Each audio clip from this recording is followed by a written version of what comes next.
chapitre 17, le verset 1 et 2, et nous allons sauter pour aller à 1 Roi chapitre 19. Je voudrais ici, selon l'ordre du Seigneur, rappeler ce qui suit. On se tient debout quand on lit la Bible, mesdames.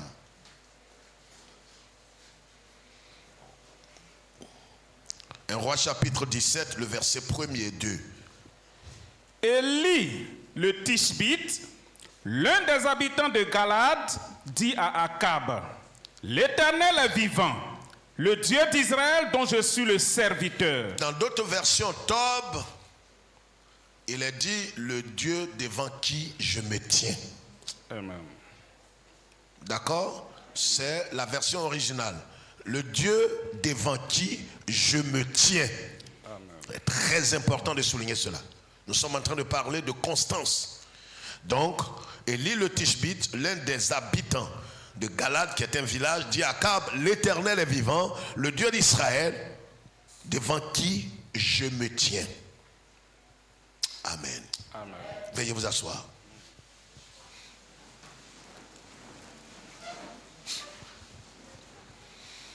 Voilà un peu l'histoire d'Élie le prophète. Frère, je voudrais que vous suivez attentivement, nous aurons des points à prendre, mais c'est important de suivre en entendant. Élie est présenté comme un prophète, l'un des prophètes les plus importants, les plus emblématiques dans la Bible.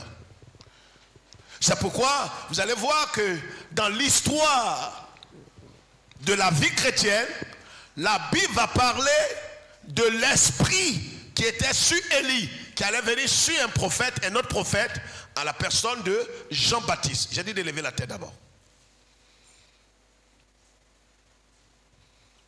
Donc Élie est un personnage important. Un prophète particulier. Un prophète extraordinaire.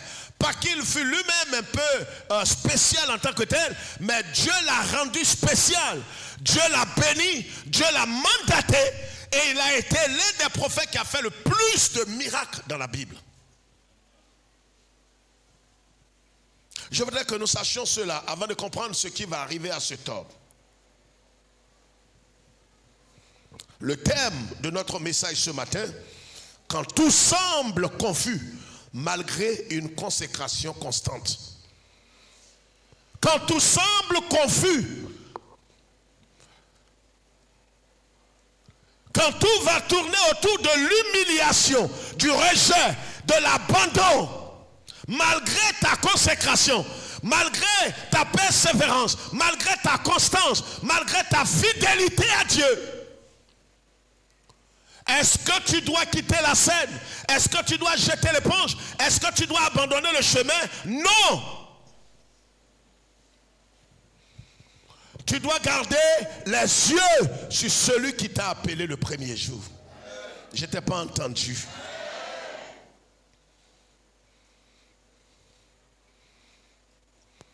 Élie, un prophète, comme l'avons lu, c'est un homme, on ne connaît ni son père ni sa mère, on ne connaît même pas ses parents, on ne connaît pas sa lignée. La Bible parle de lui comme un homme quelconque ordinaire qui est sorti d'un village appelé ici Galade. Donc c'est un habitant de Galade, un homme dont on ne sait pas grand chose, mais il est apparu sur la scène. Il ne sait pas fabriquer un titre, mais l'Éternel va l'imposer à des rois. Je prie que ce soit ta portion.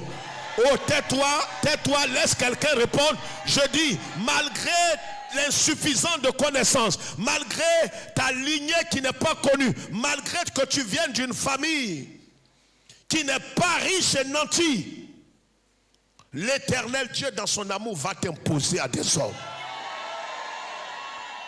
Que ce soit au travail, que ce soit dans ton quartier, dans ta maison, l'Éternel Dieu va t'imposer. Il a imposé Élie. Il a imposé Élie. Il peut arriver que tu n'aies même pas de diplôme, parce que pas que tu ne sois pas intelligent, mais peut-être que tu n'as pas eu la grâce d'avoir tous ces diplômes. Mais tous ces hommes qui ont eu des diplômes, ils seront surpris de voir que tu es leur patron.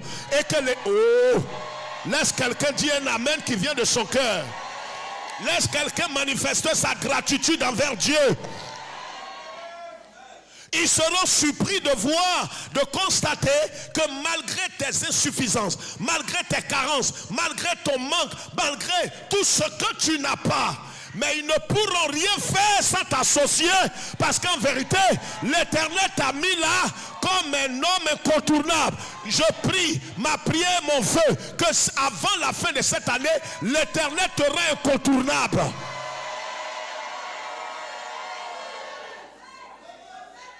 Que l'Éternel te rend incontournable. Ils peuvent ne pas t'aimer, mais ils ne peuvent pas se permettre de ne pas traiter avec toi. Il y a des hommes et des femmes comme ça dans le royaume de Dieu. Ils n'ont pas grande connaissance. C'est pourquoi les pharisiens et les sadducéens ont dit de Pierre et de Jean, mais c'est des gens qui n'ont pas été à l'école, c'est des pêcheurs. On les croisait au fleuve. Comment se fait-il que vous guérissez les malades?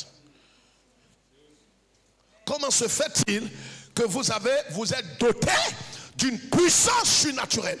Comment se fait-il que nous qui avons été à l'école, nous qui avons étudié au pays des Blancs, on vient, on a peur des sorciers, Matekebouche.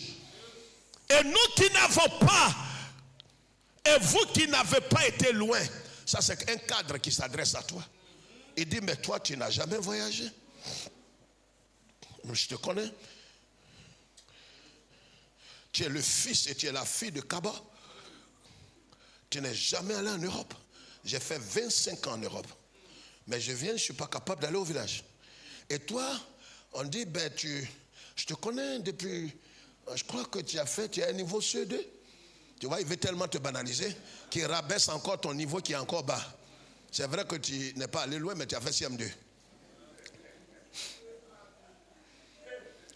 Et il veut te rabaisser encore dans un deuxième. Là, tu ne peux même plus répondre. Parce que ce qu'il veut dire, il veut t'ignorer. Il veut te sous-estimer, t'infantiliser. Mais je veux dire à quelqu'un ici sur la Bible que malgré ses grands diplômes, mais il va se rendre compte que tout lui, ce qu'il ne peut pas faire, c'est ce que toi tu fais. Lui, il se cache pour aller au village. Toi, tu vas au village aux yeux de tout le monde.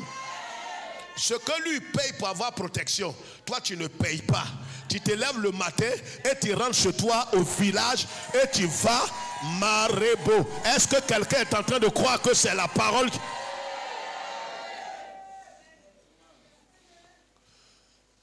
Ils prennent des prêts avant la fin du mois. Toi, ton salaire n'est même pas 200 000. Mais tu es à l'aise. C'est plus qu'à l'aise ce que je vais dire. Tu es heureux. Lui, il a 1 million, mais il est malheureux. La différence se situe pas au niveau des diplômes, mais au niveau de celui qui est en toi. Élie est sorti du village, un villageois, vieux. Il n'a pas été à l'école, mais il a bouleversé toute la Bible. La Bible dit l'un des habitants, on n'a pas dit l'un des cadres, mais c'est habitant là qui va devenir quelqu'un que Dieu va imposer à des cadres, que ce soit ta portion. Élie, c'est un serviteur de Dieu, dis amen. Écris ces 4 choses. Élie connaissait véritablement Dieu. Et il agissait au nom de Dieu. Ces caractéristiques montrent combien de fois il y avait une intimité entre Élie et le Dieu d'Israël. Il connaissait Dieu. Il agissait au nom de Dieu. C'est un homme qui entendait la voix du Seigneur. Deuxième chose, il était conduit constamment par l'Esprit de l'Éternel. Quand vous avez affaire à un tel homme, il faut faire très attention. Un homme qui connaît Dieu, un homme qui véritablement agit au nom de Dieu, un homme qui est conduit pas par la chair, pas par des hommes, pas par une organisation, mais qui est conduit par le Saint-Esprit. Il faut faire attention. Élie était de cette trempe. Un homme qui n'est pas conduit par la chair et des désirs mais qui est conduit par l'Esprit de l'Éternel. Troisième chose, Élie obéissait constamment à l'Éternel Dieu.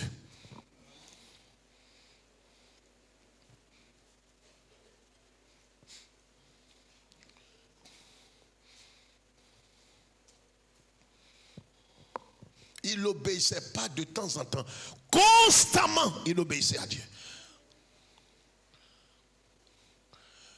Et quatrièmement, ce que tout le monde sait d'Élie. La Bible dit qu'il était de la même nature que nous. Mais Élie était un homme de foi et de prière. Vous savez, quand un homme prie, je vous l'ai dit ici la dernière fois, c'est quelqu'un qui reconnaît ses limites. C'est pourquoi tous les hommes de prière, vous savez, quand il dit « je me tiens », le Dieu d'Israël dont je me tiens en sa présence, le Dieu devant qui je me tiens. Quand tu te tiens devant Dieu, c'est que tu es dans une intimité avec le Seigneur. C'est que tu entends les voix du Seigneur. Vous savez, quand vous voulez rencontrer des hommes, comme des frères et sœurs ici par exemple, qui rencontrent des hommes dans leur entreprise. Vous voulez rencontrer des ouvriers?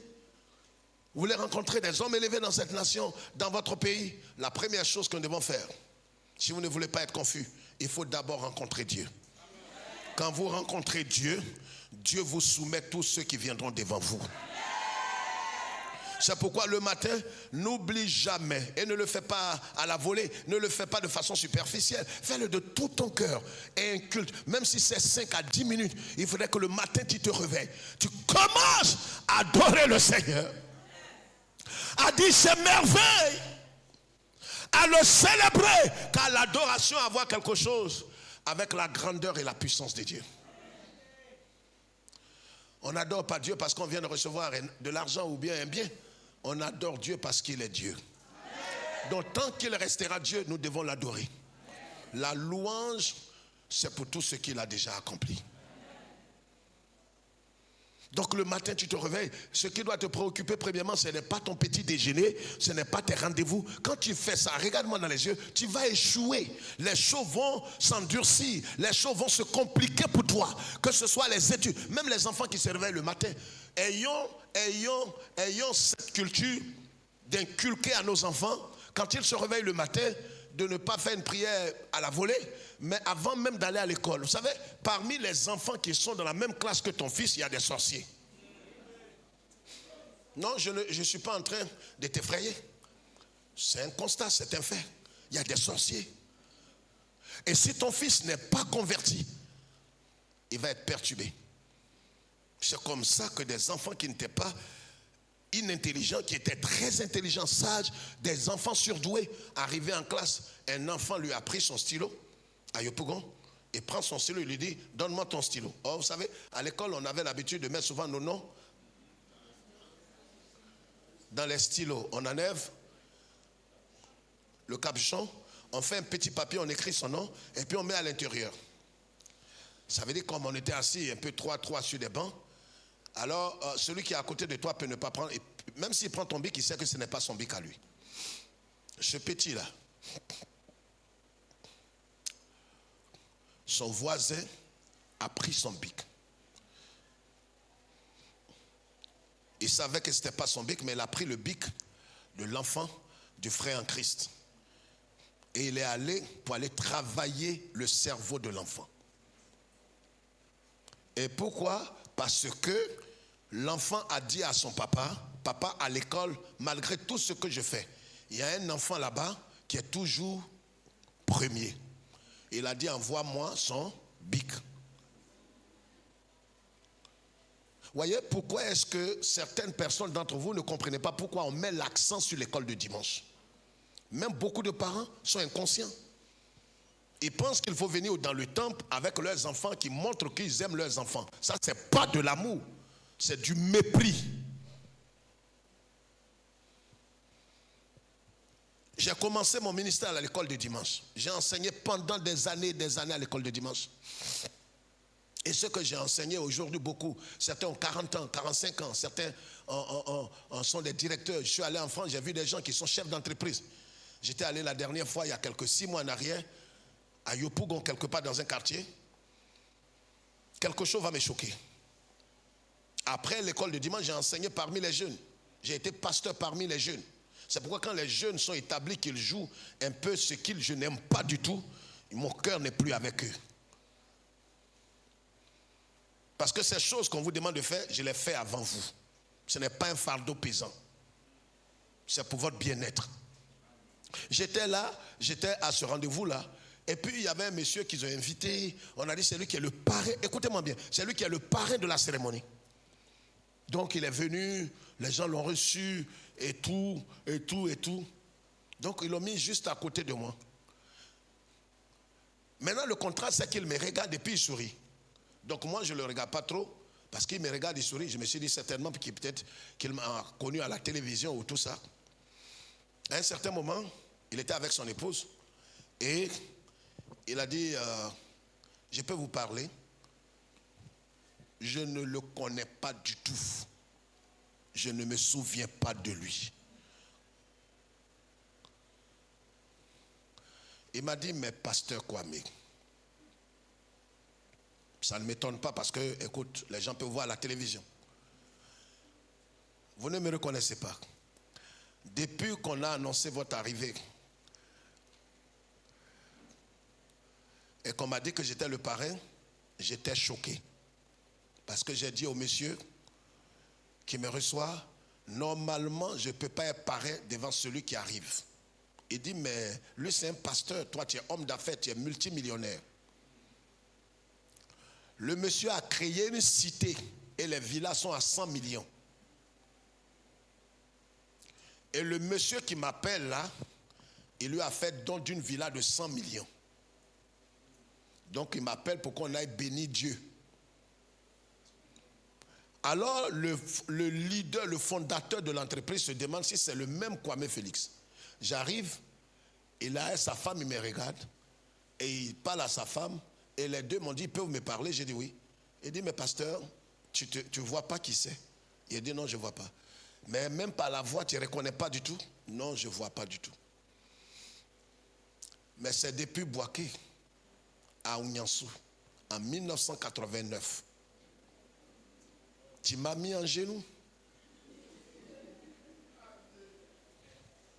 Avant, j'étais très ferme, je ne joue pas avec les chrétiens. Et 90% de tous ceux que j'ai traités sévèrement sont tous devenus des personnalités. Vous savez, aujourd'hui, il y a des gens ici, vous voyez leur visage, on dirait des gens qui ont mangé de la cola noire. Pourquoi? Parce que dès que tu leur parles, aujourd'hui, tu ne peux plus les traiter comme des fils. Parle-les comme des étrangers. Parce que tu leur parles comme des fils, ils prennent ça en mal et ils vont te bouder.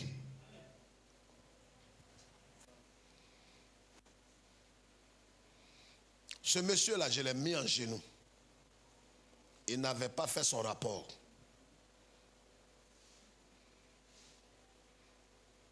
Et quand je l'ai mis en genoux, j'ai déchiré son rapport. Je lui ai dit, quand tu vas te lever, tu refais un rapport avant de rentrer chez toi. Donc j'ai dit à mon épouse que ce monsieur nous a traités sévèrement. Et à cause du traitement qu'il nous a fait, nous avons fait le vœu de réussir. Il a eu des ennuis, il a persévéré. Et comme ça, il a créé cette entreprise, une opération immobilière. Et il y a toute la cité dans laquelle on se trouve, il est le fondateur, le PDG. J'étais fier, j'étais heureux. Quand en France, mon fils m'a appelé pour me dire, papa, j'ai croisé un monsieur. Il était tellement heureux de me voir, je me demande si lui-même il se voit, il ne sait pas ce qu'il va devenir. Quand on lui a dit c'est le fils du pasteur Kwame, il a salué David plusieurs fois. Il a dit ton papa nous a formés. À l'église, il met l'homme en genoux. On était en 3e, il nous met en genoux. Et aujourd'hui, voilà, je suis resté ferme dans la foi. Ce qui peut réjouir un formateur, un leader, ce n'est pas ton argent. C'est de voir qu'après tout ce traitement, tu es resté ferme. Quand je devrais me marier, les gens ont vu ma femme pour dire, le monsieur là, c'est lui que tu veux épouser. Il nous a mis tous en genoux. Hein. Il déchire les rapports.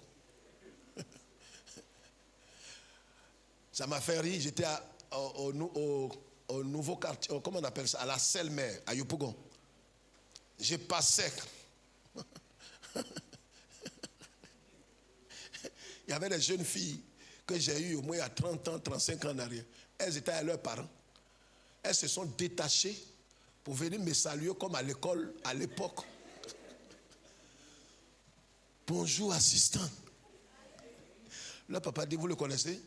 Il dit, il nous a formés à l'école, à l'église. Je prie que tout ce traitement-là, tu ne prennes pas ça en mal. La preuve en est qu'on n'est pas de ta famille. Tout ce qu'on est en train de faire, c'est pour qu'un jour nous nous retrouvons au ciel. Élie, le Tishbite, le chapitre 19. Après, vous voyez, frères et sœurs, Élie va être un canal important, un canal de miracles, un canal d'exploit, un canal de délivrance, un canal de défi. Il va défier des prophètes de Baal. Non seulement plus de 400 prophètes de Baal, il va les défier, il va faire descendre le feu du ciel par la puissance du Saint-Esprit. Et qu'est-ce qui va se passer? Après ça, il va dire, et c'est quelque chose qu'aucun être humain dans la Bible et sur la terre n'a pu faire. Quand il a défié ces gens et que le feu est descendu à consumer l'Holocauste, alors Élie leur dit, 400 prophètes, regardez ici, il dit, venez, allons devant comment on appelle ça? Ce grand fossé là, non pas l'autel, il y avait un grand trou. Il dit, allons là, afin que je vous égorge l'un après l'autre. Je ne sais pas si vous comprenez. Normalement, près de 400 prophètes. Si tu as égorgé le premier, qu'est-ce que le deuxième attend pour gagner temps? Élie, je vous démontre quelque chose.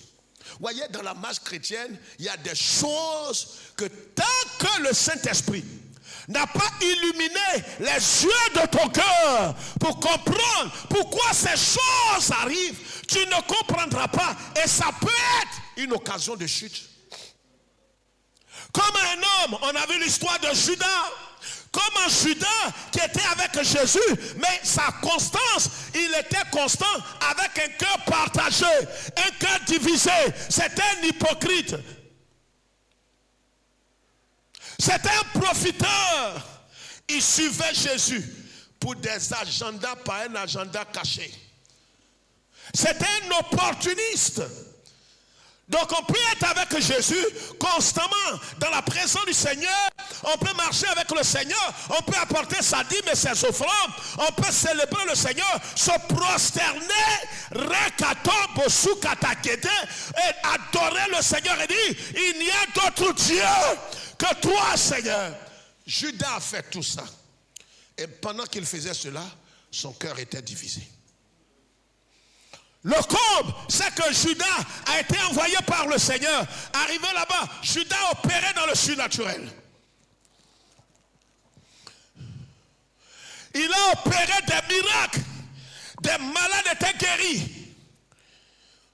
Des sourds ont entendu. Des aveugles ont vu. Quand ils sont venus, il était au nombre des 12. Ils ont dit, Yeshua, maître, les démons nous sont soumis. Seigneur, ce que j'ai fait aux esprits malins ce matin, c'est terrible. J'ai commandé Kayebo Soukata. J'ai commandé au feu. Ils ont commencé à crier comme ça dans tous les corps. Jésus dit, venez. Ne vous réjouissez pas de ce que les démons vous sont soumis. Réjouissez-vous plutôt de ce que vos noms sont écrits dans le livre de vie. Judas était dedans. Ça veut dire qu'un homme qui a le cœur partagé, l'homme partagé, un hypocrite, une femme hypocrite peut opérer dans le surnaturel. Maintenant, ce qui va vous choquer ce matin, vous savez, quelqu'un peut avoir l'onction et aller en enfer avec l'onction. Parce que l'onction déclenche des émotions, mais n'a aucun impact sur ton caractère. Or, c'est par ton caractère que tu rentres au ciel.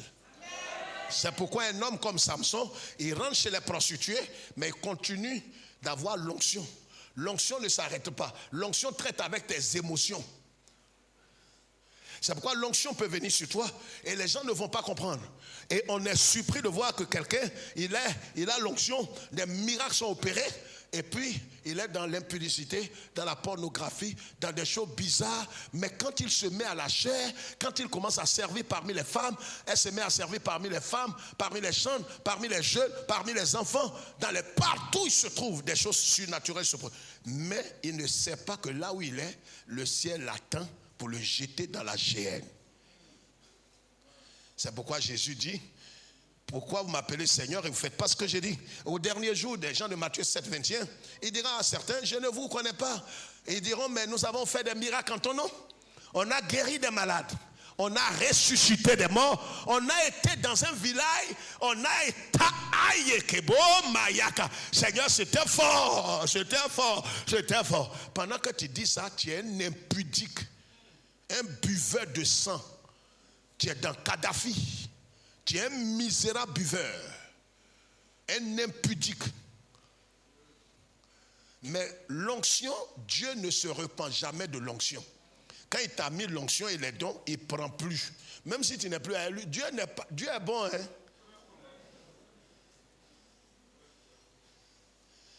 Même quand tu n'es plus à lui, entends-nous, quand tu n'es plus à nous, on veut prendre tout ce qu'on t'a donné. Dieu ne fait pas ça. Dieu est trop bon. Dis frère, explique, j'explique. Mais c'est ça il a fait avec Lucifer. Il a donné Timi, pouvoir, don à Lucifer.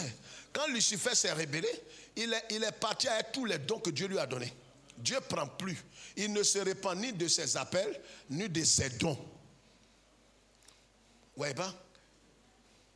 C'est pourquoi vous allez voir aujourd'hui des chantes avec l'esprit de Jézabel, avec l'esprit de la cabale juive en train d'opérer. Elle chante, les gens tombent en transe. Mais les gens ne savent pas qu'elle n'est pas née de nouveau. Ouais. C'est la pure vérité. On ne sait pas que ce monsieur qui parle d'exaucement 100%, 200%, 1000%, il n'a rien de commun avec le Jésus de Nazareth. Et que le Jésus dont il parle n'a rien à voir avec le Jésus, le vrai. Même s'il ajoute Jésus de Nazareth, ce n'est pas le vrai Jésus. Judas avait le cœur partagé. Il était avec Jésus, mais il était en même temps avec les ennemis de Jésus. Il marche avec le Seigneur, mais il marche avec les ennemis de Jésus. Et c'était un voleur, un traître.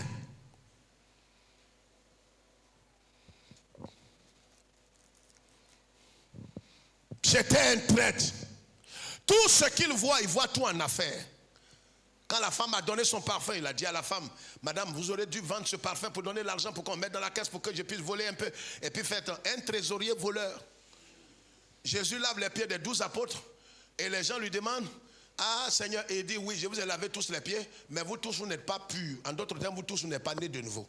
Il y a un parmi vous qui n'est pas né de nouveau. Mais comment il n'est pas né de nouveau et il opère des miracles? Et il ne te quitte jamais. Le fait que quelqu'un soit toujours là pour toi, soit intelligent malgré ton âge, ça ne veut pas dire que la personne t'aime. Non, c'est toi qui n'as jamais compris malgré ton âge. Il a toujours été là, papa, et puis il ne m'appelle plus comme ça. C'est quelqu'un, bon, ben si on veut bien voir dans ma vie de tous les jours, vraiment ce monsieur a été toujours là. Quand tu dis ces choses, discrètement, je prends ma Bible, je rentre au bureau. Ben, il y a des choses que je ne veux pas entendre. Je ne vais pas participer à ta folie. Il faut avoir le discernement. Il est avec toi dans ton entreprise depuis toujours là, c'est pourquoi. Est-ce que tu connais ses motivations? Maintenant, ce matin, c'est le contraire de Judas. Ce monsieur, lui, il est dans une constance persévérante, absolue et totale. C'est-à-dire, lui, son engagement est total. Son cœur n'est pas divisé. Mais ce qu'il va subir va nous troubler. Voilà le mystère de la vie chrétienne. Il y a un qui est traître. Lui, il est avec toi, il a un pied avec Jésus, un pied à elle, tout le diable. Mais il fait les miracles. Il fait les miracles. Élie fait les miracles, ses deux pieds sont dans Jésus, dans Dieu, mais c'est que Dieu lui réserve. C'est ça qui est le paradoxe. Parce qu'il y a des gens qui n'ont rien compris dans l'évangile. Comme ils se nourrissent vraiment des choses qui n'ont rien à voir avec l'évangile vrai. Non, si je comprends bien, si je suis constamment dans la... Aïe, je suis constamment, tous mes 2 pieds sont dans la présence du Seigneur. Oh, Seigneur. Dans les 10 000 les offrandes, les offrandes, dans la sanctification. Seigneur, est-ce que tu as quelque chose à me reprocher? Le Seigneur dit, tu as 10 sur 10 en sanctification. Tu as 10 sur 10 en offrande. Les libéralités, tu es parfait.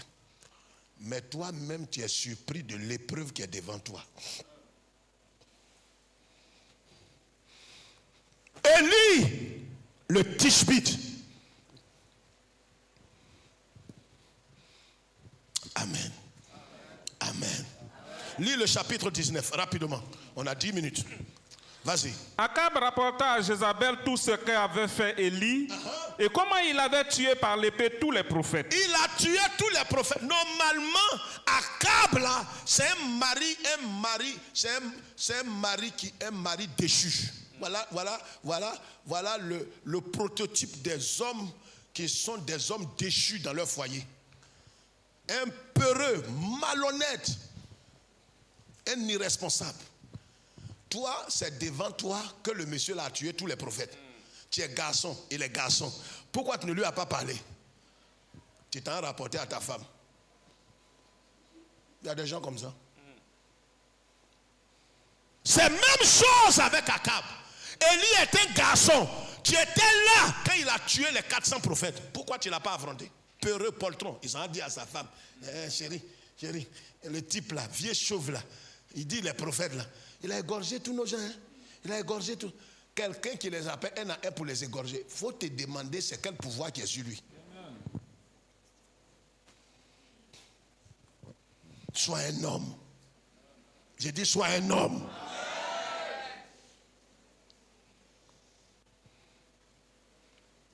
Qu'est-ce qui s'est passé? Vas-y très vite, vas-y. Jézabel envoya un messager à Élie pour lui dire que les dieux me traitent dans toute leur rigueur si demain, à cette heure, je ne fais de ta vie ce que tu as fait de la vie de chacun d'eux. Vas-y. Élie, voyant cela, se leva et s'en alla pour sauver sa vie. Il s'en alla pour sauver sa vie. Élie maintenant, à un certain moment, frères et sœurs, tu peux être constant. Écoute-moi très bien. Tu peux être constant, tu peux être fidèle, tu peux être persévérant, tu peux aimer le Seigneur de tout ton cœur. Dieu va t'utiliser dans des choses extraordinaires. Tes affaires vont prospérer. Dieu va t'utiliser comme un canal extraordinaire.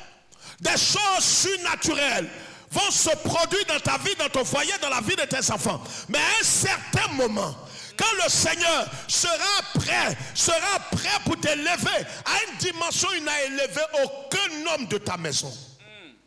L'épreuve qu'il va mettre devant toi aura l'allure d'une confusion.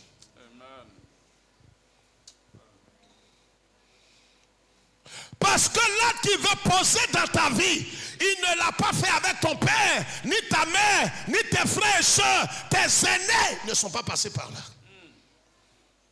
Il y a quelque chose que Dieu voulait traiter avec Élie. Aucun homme dans sa génération n'avait vécu et n'a vécu ce que Dieu voulait faire avec Élie. Or, Élie marchait par l'esprit. Élie était obéissant. Élie écoutait Dieu. Mais quand les menaces sont arrivées, quand les problèmes arrivent, tu agis par toi-même ou tu écoutes la voix de l'Éternel. Élie était constant. Élie était fidèle. Élie était dans la présence de Dieu. Il obéissait au Seigneur. La preuve, quand la sécheresse est venue, c'est Dieu qui a dit à Élie, lève-toi, va au torrent de Kérit. Et puis il est parti. Vous savez la vie chrétienne? C'est laisser le Seigneur nous conduire en renonçant à notre volonté propre. Tant que tu ne renonces pas à ta volonté et que tu veux vivre selon ta propre volonté, tu vas vers la déchéance et la mort subite. Élie obéissait. Quand il a été le canal de ce grand miracle, et que Jézabel, parce que ce qu'il attendait, voilà ce que je vais souligner. Écoutez-moi. Ceux qui veulent prendre note, pour les serviteurs de Dieu, prenez note. Vous savez, Dieu peut t'envoyer accomplir une mission. Mais la mission que Dieu t'envoie accomplir, Souvent, toi, tes attentes ne sont pas les attentes de Dieu. Je répète. Écoute d'abord, je répète. Dieu peut t'envoyer accomplir une mission. Et pendant que tu es en train d'accomplir cette mission, le Seigneur, lui, sait. Parce que je vous ai parlé de l'omniscience de Dieu. Je vous ai parlé de comment la présence, ce qu'on appelle l'omniscience de Dieu. Comment le Seigneur sait tout. Et comment le Seigneur est présent partout. L'omniprésence de Dieu. Mais l'omniprésence de Dieu, il y a l'omniprésence passive de Dieu. Et il y a l'omniprésence passive. Active et passive. Dieu est présent partout. Mais malgré qu'il soit présent partout, sa présence qui est partout là peut ne pas te bénir, ni t'accorder quelque chose d'éternel, ni de bénissant. Parce qu'en vérité, il y a ce qu'on appelle la présence active. Et là, il faudrait que toi, tu rentres en communion et dans l'intimité avec le Seigneur pour que sa présence soit bénéfique dans ta vie. Élie était dans sa présence. Il a même dit à tous ces hommes, le Dieu devant qui je me tiens. Il n'a pas dit le Dieu devant qui je me tenais. Ça veut dire que constamment, Élie était dans la présence de Dieu. Il recevait ses ordres de Dieu. Il parlait de la part de Dieu. Il recevait ses messages de la part de Dieu. Comment se fait-il que maintenant que les épreuves arrivent, normalement si cet homme était consciencieux, il devrait aller vers Dieu pour dire, Dieu, j'ai tué les 400 prophètes là. Le feu est descendu. Akab, sa femme là, que tu connais là, elle dit, elle va me tuer. Élie n'a pas fait ça. Vous savez qu'on peut obéir jusqu'à un certain moment, ou à un certain niveau, on croit que le problème est trop important, donc je vais agir de mon propre chef. Cette fois-ci là, si je ne fais rien, je vais périr. C'est là que tu vas périr. Parce que tout le temps où tu as consulté Dieu, Dieu t'a orienté. Quelqu'un comprend ce que je dis ce matin? À chaque fois que tu as consulté Dieu, tu es allé vers Dieu, tu as demandé à Dieu, Dieu t'a orienté, Dieu t'a conseillé, Dieu t'a parlé, Dieu t'a délivré. Pourquoi aujourd'hui tu décides d'agir de ton propre chef? Élie, quand il a entendu ça, la Bible dit, il se leva et s'en alla pour sauver sa vie. Or, il est dit que celui qui voudra, aidez-moi, je pensais que tu allais répondre comme tes frères. Celui qui voudra, là, mais celui qui l'a, à cause, il a, Élie, il a obéi jusqu'à quand vrai problème est arrivé. Tu vois, aujourd'hui, soyons honnêtes, hein, moi y compris, on est là, Seigneur, qui est comme toi, Seigneur? Qui est comme toi? Alléluia. Il y a la chair des dindons, mes frères. Quand je chante ça, je ne sais pas, il y a des frissons comme les frissons de coq. Il y a les frissons, mes frères. Toi, tu peux chanter en riant. Est-ce que tu t'entends? Tu crois que celui qui a chanté qui est comme toi, c'est en riant? Et c'est le problème qui est devant lui. Comme le problème, il y a des épreuves que tu as traversées. Et ces épreuves-là n'étaient pas proportionnelles à ce que Dieu veut t'accorder dans cette session. Tu as cru que c'était facile. C'est comme les élèves. Vous savez, dans toutes les familles, il y a des enfants qui sont à la maternelle, certains sont au primaire, et puis certains sont au lycée. Celui qui est au primaire, là, les 2 plus 2, les 3 plus 3, les malatroués, les carrés, les quoi, les triangles.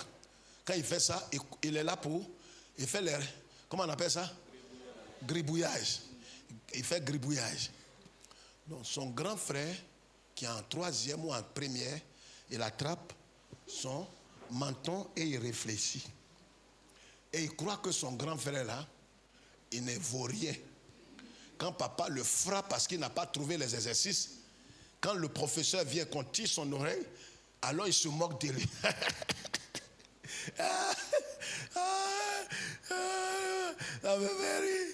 Donc grand frère, tu ne vaux rien. Tu ne vaux rien. Là où toi tu vaux là, il est passé par là. La vie chrétienne, là où tu es en train de sourire, et puis tu vois une soeur, son visage est concentré comme goudron qui n'est pas achevé.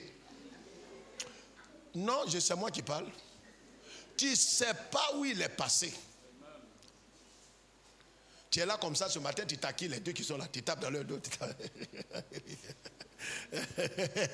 Ce qui ne fait pas rire, tu ris. Donc quand tu vois les gens calmes, tu les regardes, tu dis, tu as un problème. Ce matin, tu n'es pas souriant. La joie du Seigneur, chantons ensemble. Et ma force, le frère ne veut pas chanter. Tu te demandes si lui là, il est converti. Frère, il est converti. Il est né nouveau. Ce qu'il a traversé là, tu n'es pas encore arrivé là-bas. Quand tu vas arriver et que tu vas le trouver un mardi ou un dimanche, tu le salues, tu dis frère.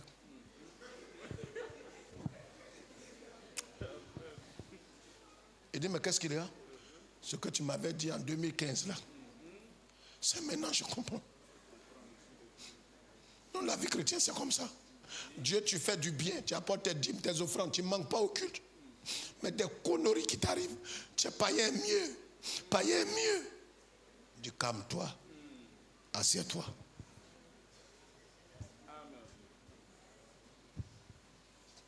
Païen n'est pas mieux. C'est ça, dans ça, j'ai traversé ça. Quand tu tapais dans mon dos, tu viens dimanche matin, tu veux me taquiner.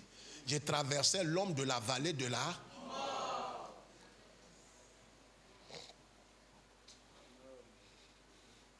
Il y a un frère que j'apprécie énormément, le frère Larté. Larté va t'appeler, la première parole qu'il va te dire, dit papa sois fortifié. J'ai dit mais qu'est-ce que... Un jour je l'ai appelé, lui a dit mais comment tu sais que ce matin je ne me sens pas bien? Il a toujours une parole d'encouragement dans tout ce qu'il dit. Même quand lui-même est malade, il va t'appeler, papa sois fortifié. Toi-même à la fin, tu le regardes, tu dis, comment essaie des choses? Parce qu'en vérité, il a été à l'aventure. Il a connu la souffrance et la mort. Vous savez, quand Dieu vous a fait passer par des chemins, quand des gens sont en train de passer par là, vous êtes mieux placé pour les encourager. Élie craignait Dieu, aimait le Seigneur. Il a tué ces prophètes-là. Prenez note maintenant. L'attitude d'Élie. Il croyait avoir échoué. Voici ce qu'il a mis dans la dépression. Voici ce qui a mis Élie dans des problèmes. Voici ce qui a fait qu'Élie était traumatisé, était déprimé et avait un problème. Voyez, quand ton analyse est différente de l'analyse de Dieu et de l'attente de Dieu, parce que Dieu peut t'emmener en mission, il peut te commander d'accomplir quelque chose, mais ce qu'il attend de toi n'est pas forcément que des gens, peut-être, ils se convertissent, mais c'est que tu ailles les avertir. Je ne sais pas si quelqu'un a compris ce que j'ai dit. Dieu sait que quand il va aller prêcher là, ils ne vont pas se repentir. Mais il t'envoie. Mais toi, tu ne connais pas l'attente de Dieu. Écoutez-moi très bien ce que je suis en train de dire.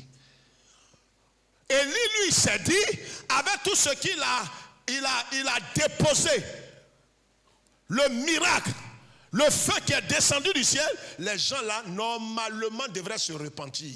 Or, Dieu, lui, il sait qu'ils ne vont pas se repentir.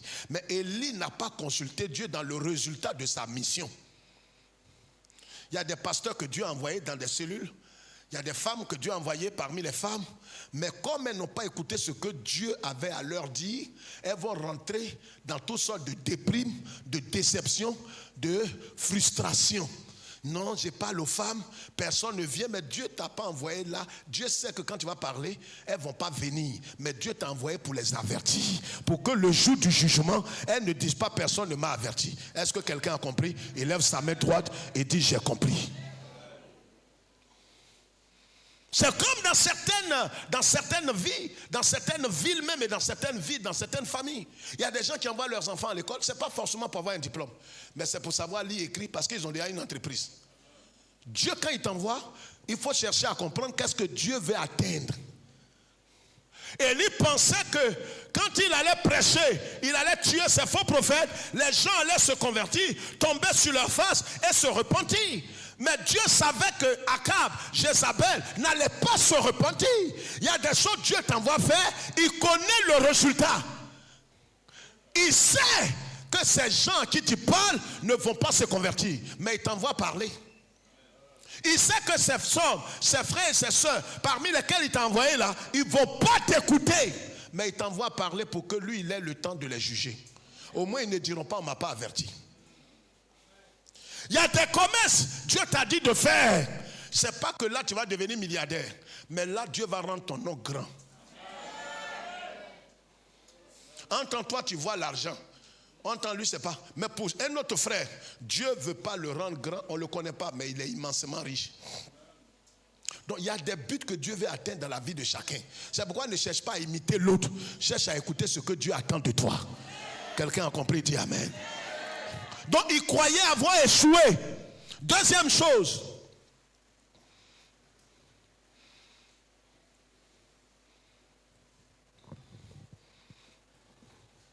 Il croyait qu'il n'avait pas agi conformément à l'ordre qu'il avait reçu. Je vais vous montrer ça tout à l'heure. On va aller très vite. Il croyait qu'il n'avait pas agi selon l'ordre donné par Dieu. Or, il a fait exactement ce que Dieu lui a dit. Tu as accompli la mission, tu as fait les affaires, tu as fait le commerce, tu as fait l'école, tu as voyagé, tu es rentré dans ce foyer selon l'ordre de Dieu. Mais le comble, c'est que le mystère, c'est que tu n'as pas ce que tu attends. Entends, Dieu ne t'a pas mis là, tu n'as pas cherché à savoir ce que Dieu attend de cette union.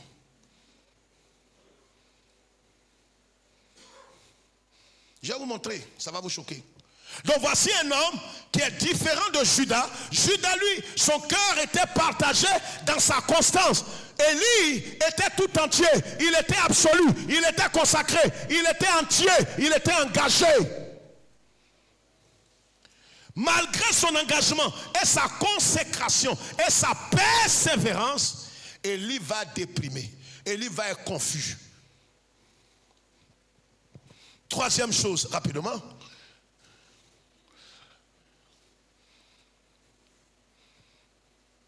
Il croyait avoir parlé en vain.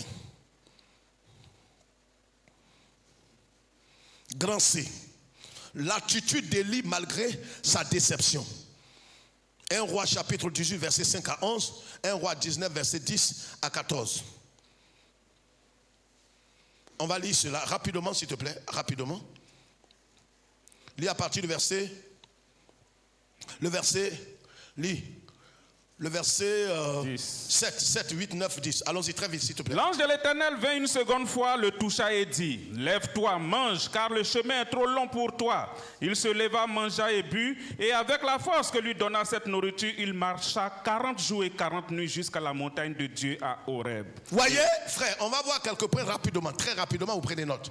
L'attitude d'Élie, malgré sa déception. Vous savez, quand vous êtes déçu peut-être de Dieu. Vous êtes déçu peut-être de l'action de Dieu dans votre vie. Peut-être à un certain moment, vous attendiez quelque chose de la part du Seigneur et vous n'avez pas vu l'action de Dieu dans votre vie. Vous attendiez peut-être le mariage, vous attendez le voyage, vous attendez la promotion, vous attendez, parce qu'après avoir obéi selon l'ordre de Dieu, vous avez fait tout ce que le Seigneur a demandé. Voilà là où l'évangile perverti est introduit dans les églises évangéliques. On se dit non, tu ne peux pas obéir entièrement à Dieu et ne pas avoir ce que tu attends. Mais Dieu peut t'étonner. Tu peux obéir. Tu peux être en constance, en permanence dans la présence de Dieu. Et Dieu ne va pas te donner d'abord ce que tu attends de lui.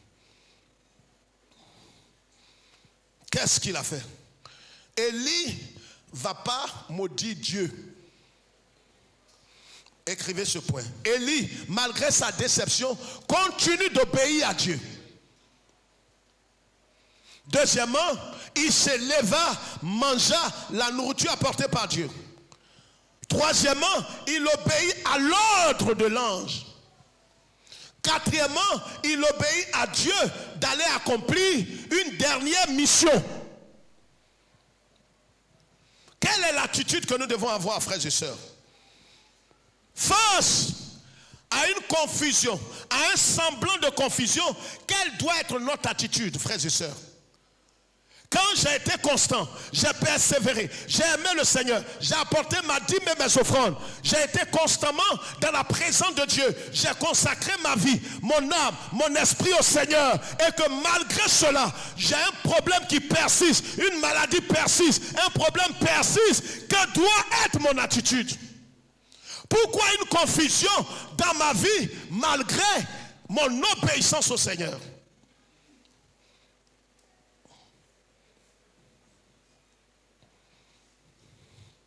Premièrement, il faut garder la foi en Dieu. Allons-y très vite.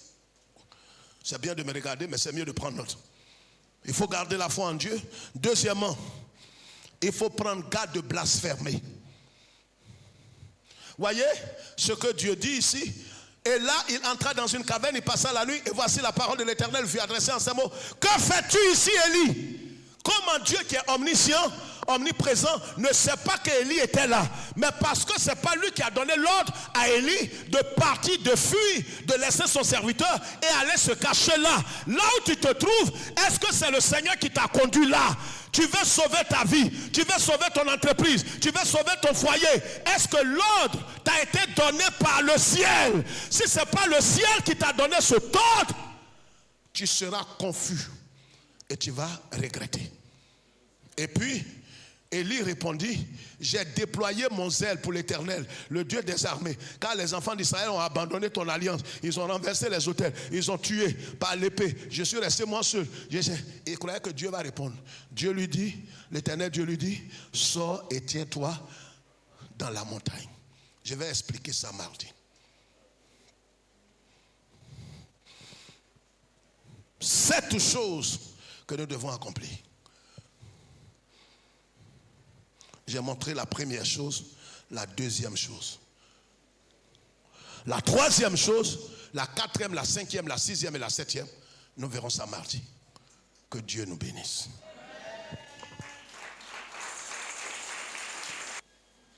Prions ensemble, frères et sœurs. C'est vrai que tu es en train de traverser un moment difficile, un moment incompréhensible. Humainement parlant, tu te demandes comment. J'ai été constant dans la présence de Dieu. J'ai tout donné. J'ai donné ce qui est nécessaire à ma vie.